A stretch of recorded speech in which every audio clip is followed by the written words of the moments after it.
Exercise 8.1 question number 2। Question number 2 क्या दिया देखो, if the diagonals of a parallelogram are equal then show that it is a rectangle.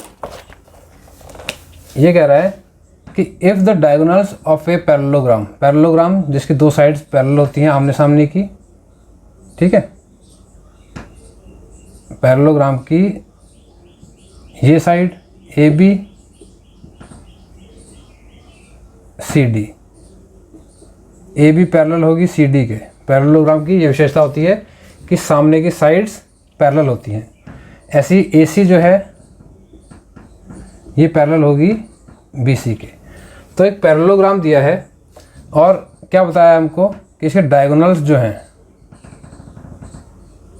ये diagonals जो हैं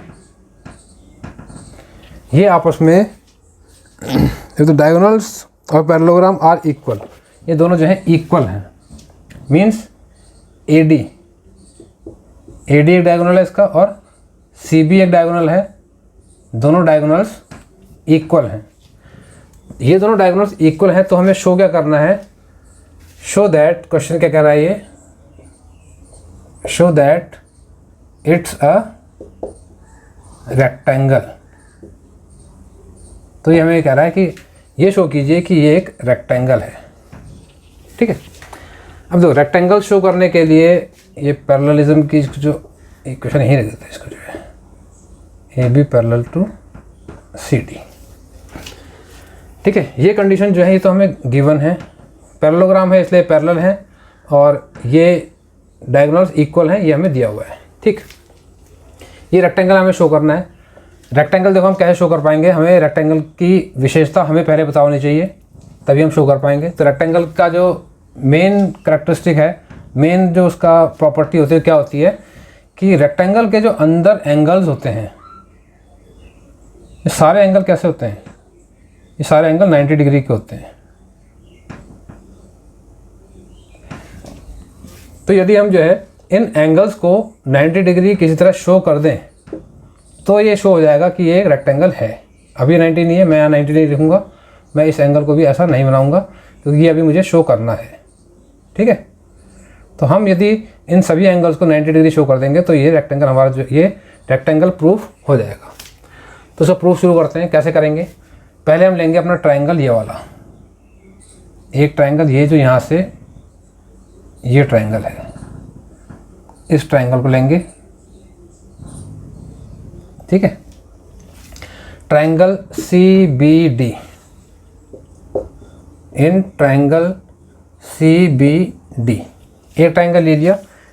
एक ट्रायंगल हम लेंगे अपना ये वाला,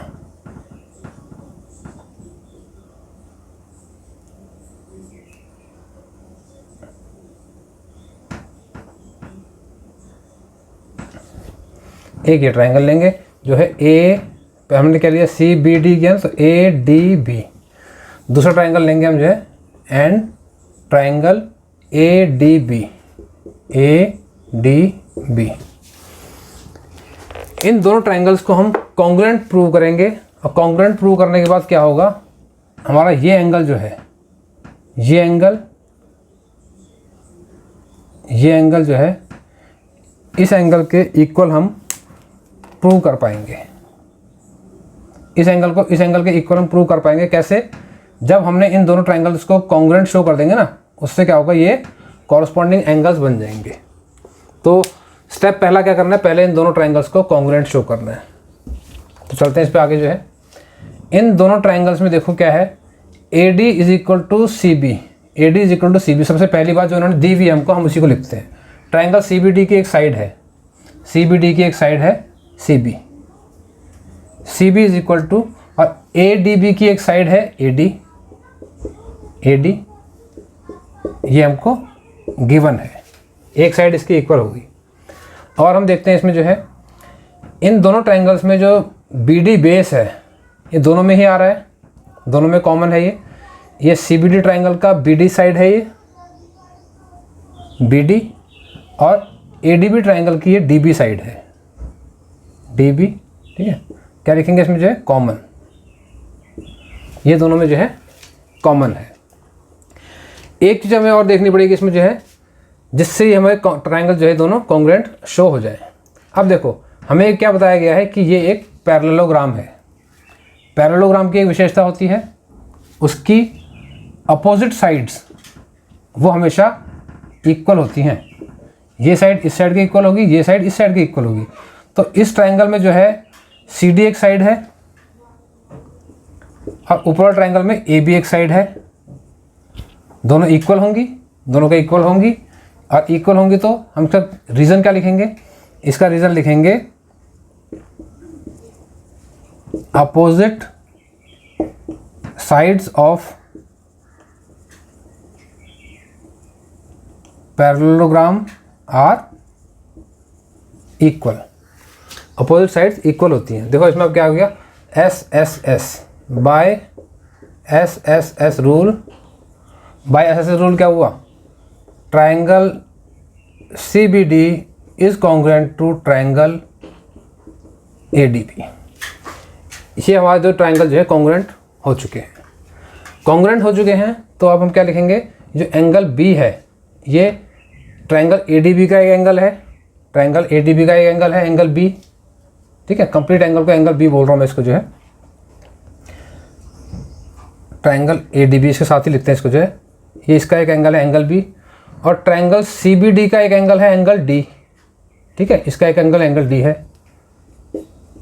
ये दोनों एंगल्स इक्वल होंगे, क्यों होंगे, बाय CPCT, क्योंकि ये दोनों ट्रायंगल्स कॉन्ग्रुएंट हो चुके हैं तो ये दोनों एंगल्स इक्वल होंगे।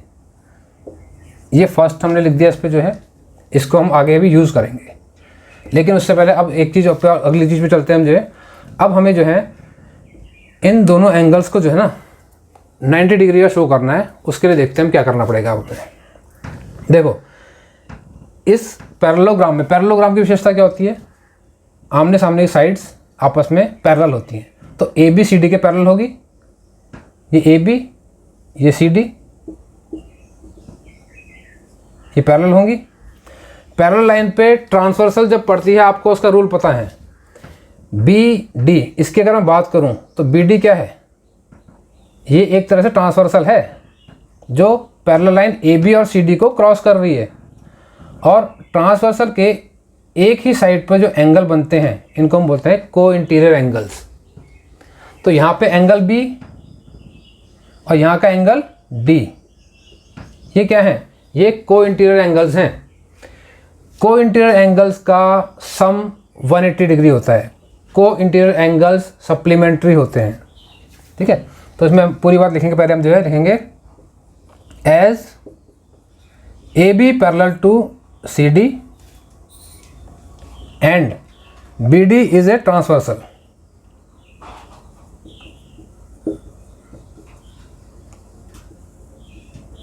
BD is a transversal. तो क्या होगा देन, एंगल B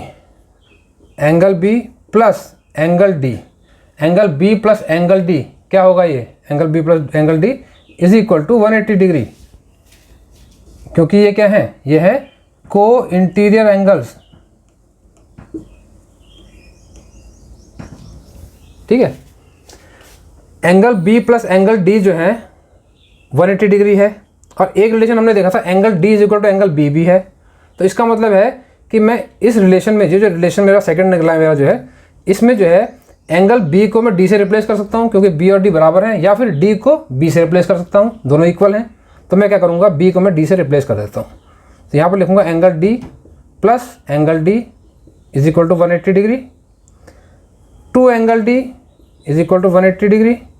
ठीक है, तो ये क्या हो जाएगा, angle D is equal to 180/2 that is equal to 90 degree. तो एंगल D हमारा कितना आ गया, ये आ गया 90 डिग्री। और एंगल D और B बराबर हैं, तो एंगल B भी कितना होगा, एंगल B भी हमारा इतना ही आ गया, 90 डिग्री हो जाएगा। एंगल D और एंगल B दोनों जो है 90 डिग्री आ गए। ये एंगल हमारा हो गया 90 डिग्री का, ये भी एंगल हमारा आ गया 90 डिग्री का। रेक्टेंगल शो करने के लिए हमें चारों को 90 शो करना है, A को भी C को भी, इनको भी 90 करना है। ये भी 90 हो जाएंगे। कैसे होंगे, आप देखो मैं लिखता हूँ अब जो है as ABCD is a parallelogram ठीक है। Angle D is equal to angle A, angle D जो है एंगल ए के बराबर होगा क्योंकि ये पैरेललोग्राम है। क्यों? पैरेललोग्राम में ऐसी क्या विशेषता होती है? पैरेललोग्राम के इन अपोजिट एंगल्स जो होते हैं वो इक्वल होते हैं। ठीक है, यहाँ लिखूंगा अपोजिट एंगल्स ऑफ पैरेललोग्राम। तो angle D is equal to angle A, इसका मतलब क्या है? एंगल डी 90 तो एंगल ए भी 90 हो गया, दोनों जो है 90 के एंगल बन गए। ऐसे ही angle B is equal to angle C, angle C is equal to 90 degree साथ से लिख देते हैं। रीजन सेम है, अपोजिट एंगल्स ऑफ पैरेललोग्राम। तो क्या आ गया? Angle D is equal to angle A is equal to angle B is equal to angle C is equal to 90 degree. चारों ही एंगल हमारे जो 90 डिग्री के आ गए। ठीक है, अब चारों एंगल 90 डिग्री के हैं, इसका मतलब क्या है? हैंस, या इसमें पहले लिख देते हैं जो है